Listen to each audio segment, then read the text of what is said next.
Whatever friendly feelings United States President Donald Trump might personally hold toward Moscow, the anti-Russian policy of his administration is even bolder than the course set in the last year of Barack Obama's presidency.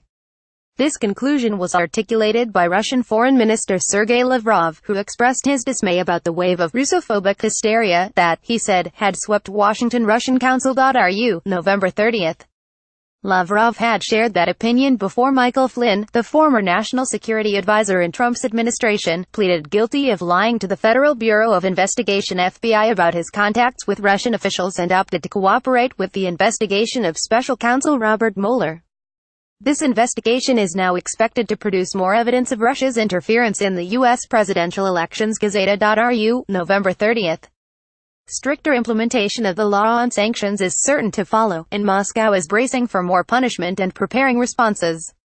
The Russian economy can be maintained at its just above zero growth trajectory only if Moscow's agreement with the Organization of the Petroleum Exporting Countries OPEC on production cuts is sustained, thus supporting the oil price on its current plateau. Forbes.ru, November 30. Greater worries in the business elite pertain to the personal sanctions aimed at oligarchs with close ties to the Kremlin, which allegedly are being investigated by U.S. financial intelligence with alarming prejudice. Rosbalt, November 30. Huge fortunes evacuated to Western havens by hidden channels are in danger, and even family members enjoying the good life in Monaco or Miami could feel the squeeze. Nezavismaya Gazeta, November 28.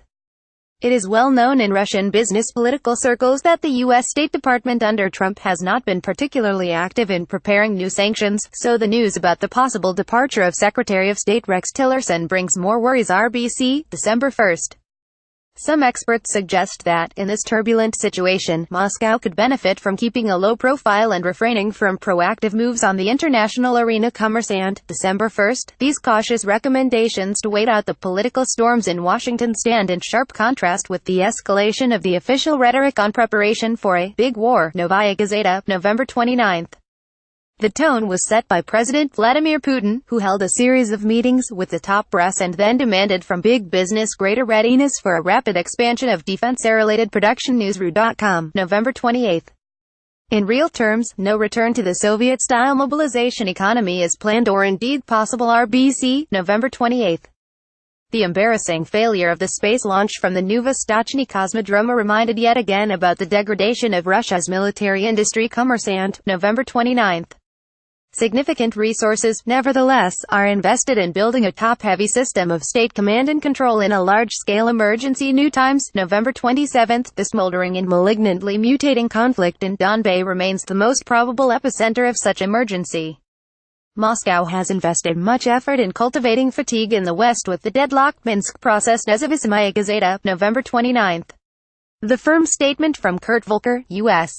Special Representative for Ukraine negotiations, regarding the non-negotiable proposition on restoration of Ukrainian control over all occupied territories came, therefore, as an irksome reminder to Moscow that its dirty little war was not forgotten in Washington. RBC, November 28.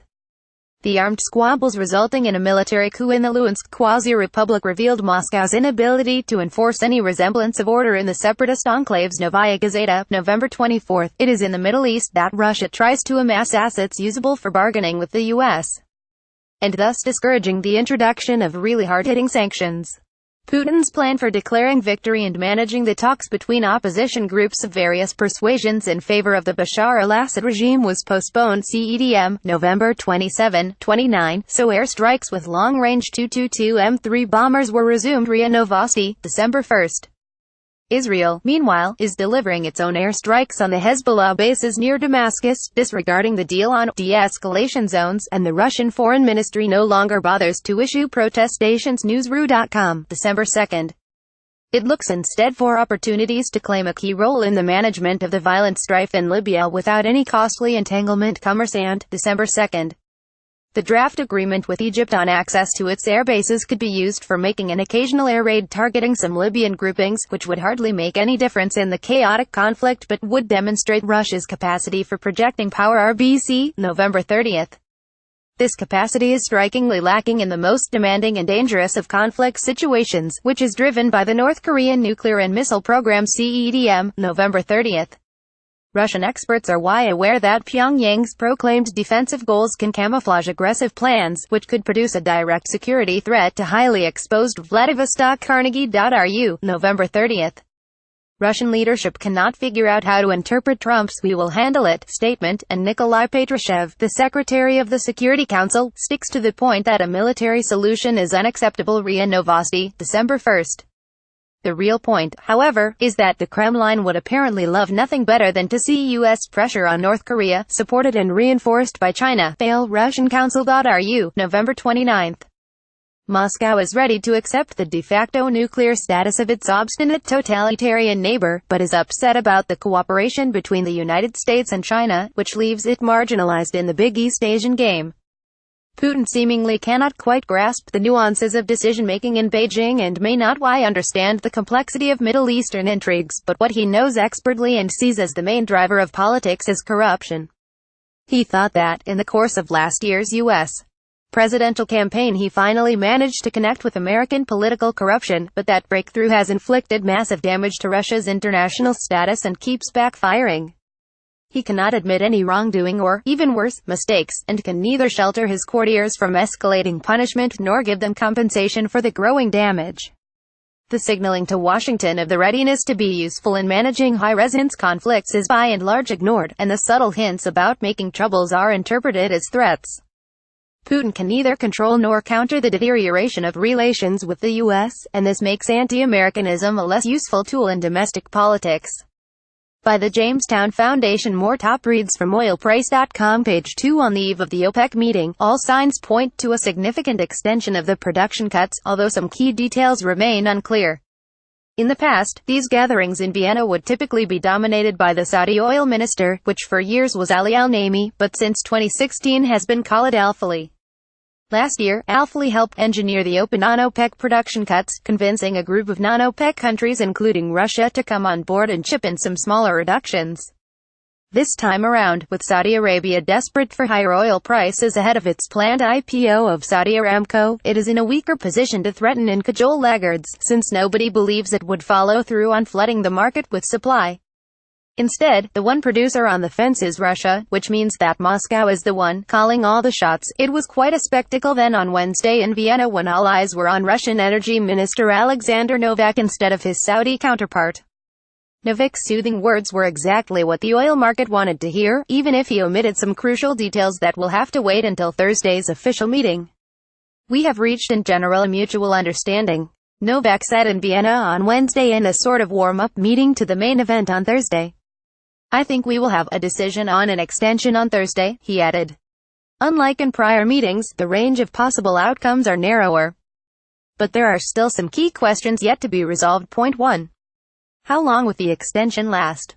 The oil market is putting its money on a 9-month extension, which seems to be the base assumption for most analysts and investors. But there are still rumors that a 6-month deal is under consideration. Citi published a research note on Tuesday warning that a 9-month agreement might not come to pass. Significant Saudi corralling is likely to be needed in order to get a 9-month extension done, said Ed Morse, head of commodities research at Citigroup, according to Bloomberg. Citi wrote in its note that it believes the 9-month extension won't happen. "Our expectation is that something short of a 9-month extension is delivered, likely either a shorter extension or a deferral of the decision until the first quarter of 2018.2. Will an extension be conditional on market fundamentals? Russian officials previously pushed for a delay in a decision until early next year in order to assess the need for an extension. OPEC wants to lock in an extension right now.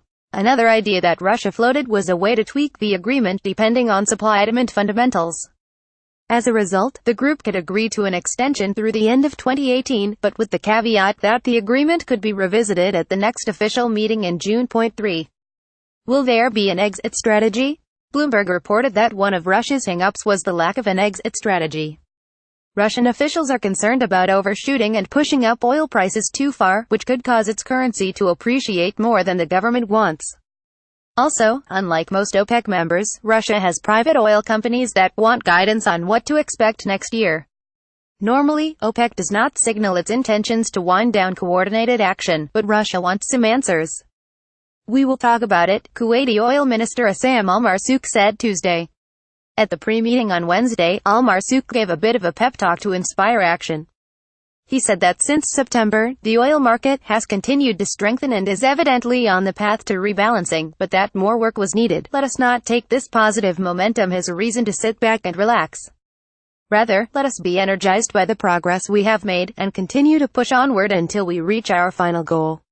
Al-Marzouk said, "We are clearly on the right path, but there is still work to be done to bring the remaining inventories down to the latest 5-year average, at which point we can say we have reached our objectives of a balanced and stable global oil market. After Russia's apparent agreement to some sort of extension, the oil market can likely rest easy that they won't be hit with an unexpected surprise.